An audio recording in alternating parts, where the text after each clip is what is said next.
Simon with us. Thank you so much. I really appreciate you. Yeah, Ron Soeder and Stephanie Simon here. You know, now Stephanie, because I didn't know you were coming, and I appreciate you being here. Yeah, I'm down for surprises, especially good ones. What do you got going on with the Boys and Girls Club yourself? I've been a member from the Boys and Girls Club for about 17 years. So 17? That's called a veteran, okay? You want to ask somebody a question, you ain't got to just lean on Ron, you know what I mean? 17 years in. Hold on now. What's the prerequisites of getting into the Boys and Girls Club? Is it you got to be a bad boy, bad girl, or because I don't know if everybody gets to go into the thing, or how does that go? Well, they're in different communities, so it's just about finding one that's close to you and being 6 years old. Oh, okay. Those are our only requirements. Okay. It's being 6 years old and finding a place that's close to you.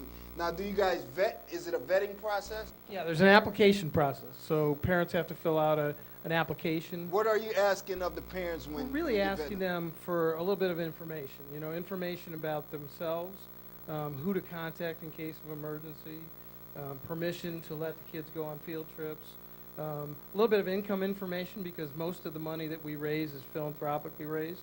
Yeah. When we look at the kids we serve, 90% of them are at or near poverty. Yeah, you don't want rich in there, you know, with $1 million in his pocket already. Like, yeah, I want to shoot hoop.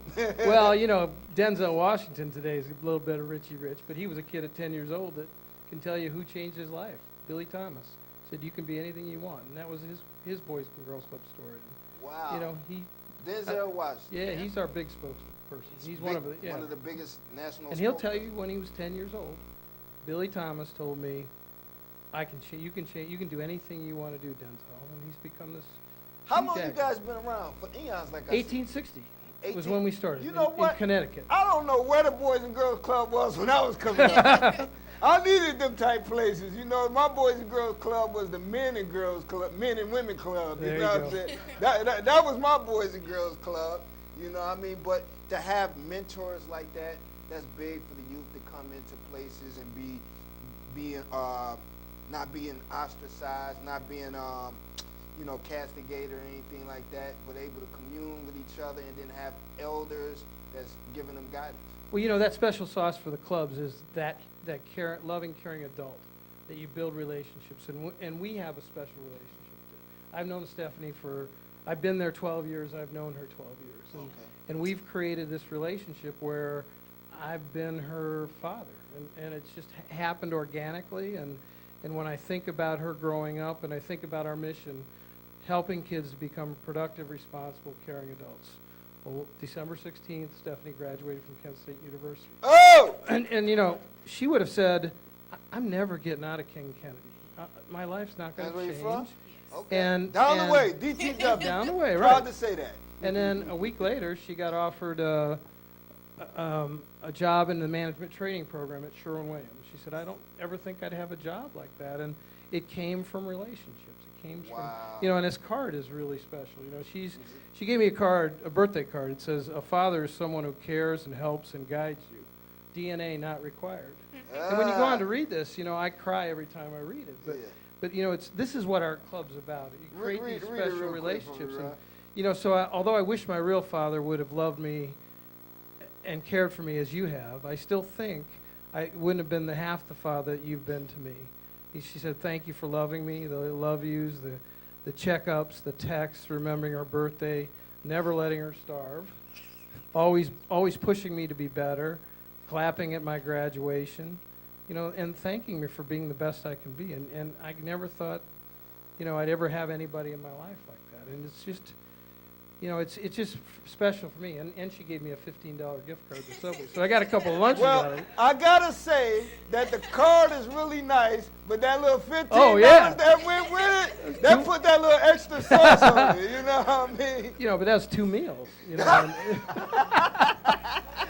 So every time I go to Subway, I think about her. But you know, that's what the club's about. It's a place to be safe. High knees. It's a place to have fun. Jumping jacks. Jumping jacks. Be around people that care for you.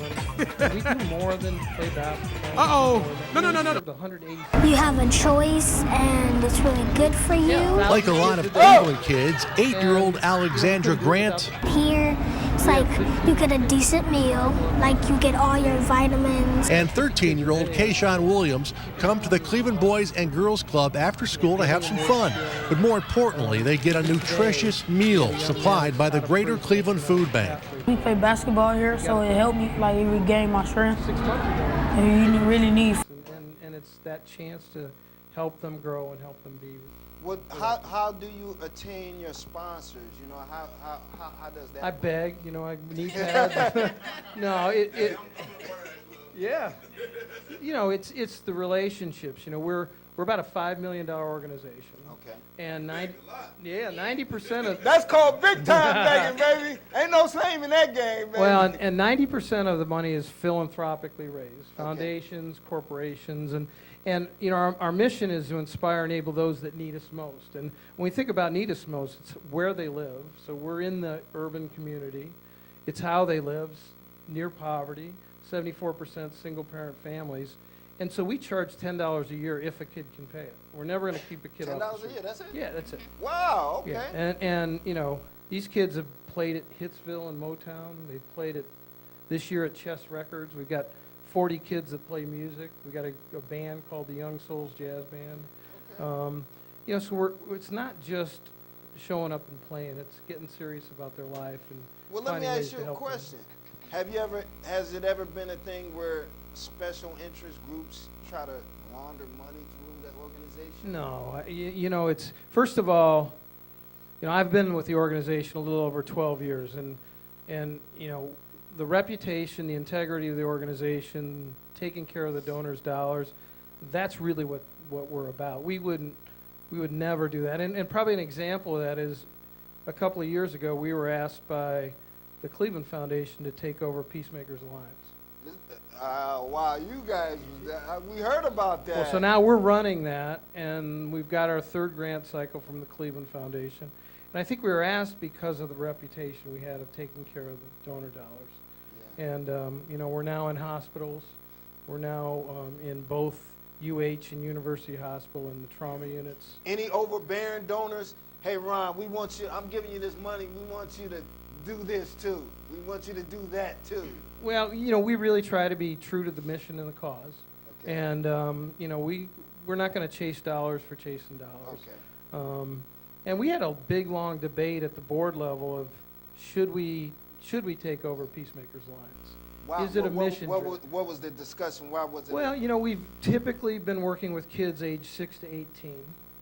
The Peacemakers Alliance starts at 16 and goes to 25. Okay. And so, you know, we're drifting up. And That's I- a big change. Well, and I think the other side of it is, you know, we went back to our mission, those that need us most. Well, these young people that are in gangs and groups and involved in negative stuff, they really need us. They really need people to try to help them. And so it was a long debate, but the board came around and said, hey, we're going to take it. We're going to Wow. try to make it work. Selfless. You know, Ron slid me this local hotness hot sauce. Now, this is a product, I need to get a close-up of this right here. Now, this was produced by the children at the Boys and Girls Club at the farm. Huh? Agriculture. Huh? Yeah. Okay, my bad. Can we see that? My bad. Right. Just a little bit. Local hot. Got it? Local hotness. How does it taste, Ron? Oh, it's awesome. Yeah. I have it on my pizza every night. Every time. On I- pizza? Oh, man, it's great. Hold on. Eggs? Oh, man, eggs? Oh, yeah. You sound like my sister. You put the weirdest stuff on the weirdest stuff, you know. My sister put seasoning salt on popcorn and mayonnaise on popcorn, you know. Chocolate, baby. Chocolate. Local hotness. And Stephanie, you tried this? Now, let me ask you a question. So you got a farm. Got a farm, yep. And by how many acres?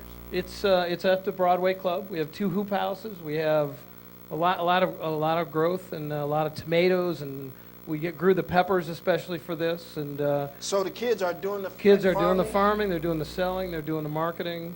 It's really an entrepreneurial business. And last year they did about $9,000 worth of sales. Well, be honest hopefully with me, next year Ron. be about 50. Whose idea was to start a farm and get the children involved? Well, it was our Collective. internal collective team, and then we got a big grant from Burton D. Morgan.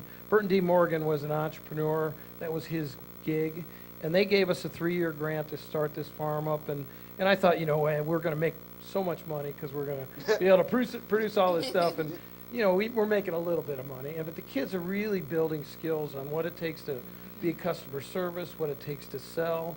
What So it takes do the to come kids to make work. any money off of it? They get a little bit of entrepreneurial piece, so they get a little skin in the game. They get paid, they get paid a minimum wage. And then as we sell products, we try to figure ways to feed them back a little bit of a bonus from that. Right. And So then, then they start to learn about earning. And so the profits you make could go back into the business. and help. absolutely. Wow, Yeah, that's yeah. self-sustaining. Yeah.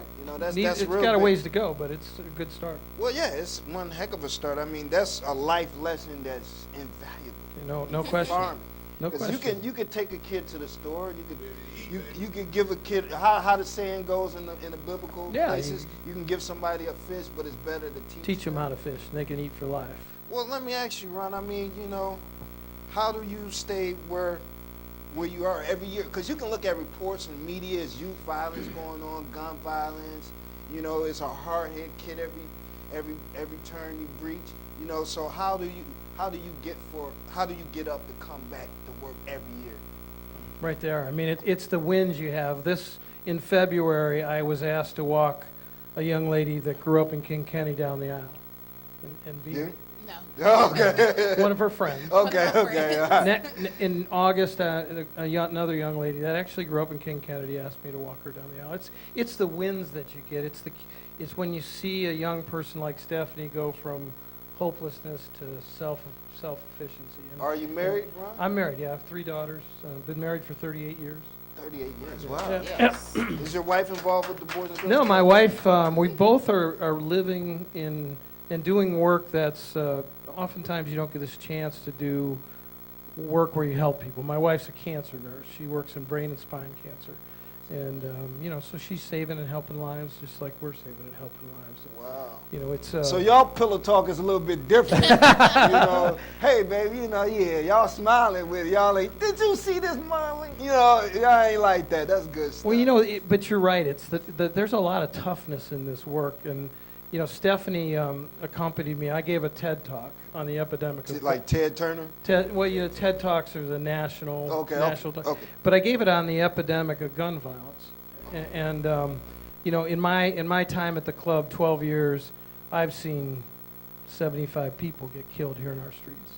Staff, kids, parents, and somebody asked Stephanie the question. She grew up in King County. Have you known anybody that's been killed? She said, I'm 22 years old, and I've known more than 22 people that have lost their lives. And I'm not talking about Joe down the street. I'm talking about people that she knows. And I don't know all the answers, but I know that when you care for a person and you really genuinely love a person, that's the way to change lives. And that to me is the secret sauce of Boys and Girls Club. It's the mentoring, it's the caring, and it's not me. It's the 130 people that work in our business that every day get up and they make relationships. Stephanie's now giving back. She's working in our St. Luke's clubs. She's making those relationships where she's, raising kids up. And it's going to take a lot of that, but it can be done. Stephanie, that's got to put a lot of wind in your sails coming from your humble beginnings like that and live through those experiences, and now you're able to give back. So that obviously puts a lot of wind in your sails. It's beneficial for me because I had people like Mr. Soeder and other staff members always assisting me, driving me to school, driving me 2.5 hours to college, and assisting me with whatever I needed. So now I'm in a place to help one of our kids or assist one of our kids. Like I drive to Toledo every couple of months to drop off a kid or to pick our one of our teens up for college. I was her only way home. Right. For Christmas, she was either going to be on the streets of Toledo or I was going to have to go get her. So at 6 o'clock at night, I drove out to Toledo. Wow. Packed my car up, drove all the way back here, got home at 4 in the morning. I just sat in my car like, dang, I did good.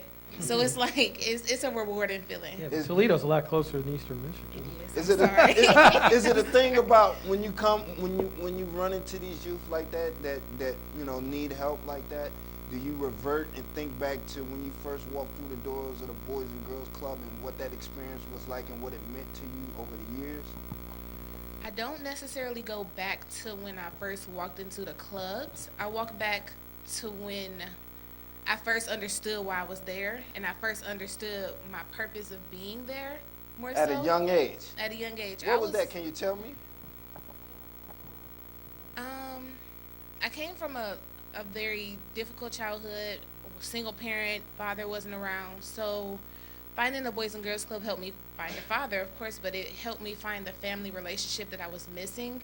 So when I meet young kids who are struggling or young kids who don't like going to school, I revert back to finding my family and finding my understanding more so than anything, and kind of pulling them and pushing them like, hey, you know, I was here, now I'm here. Let's get you from here to where you need to be. Like, I don't push them to be where I am. I push them to be wherever they want to be and however they want to get there.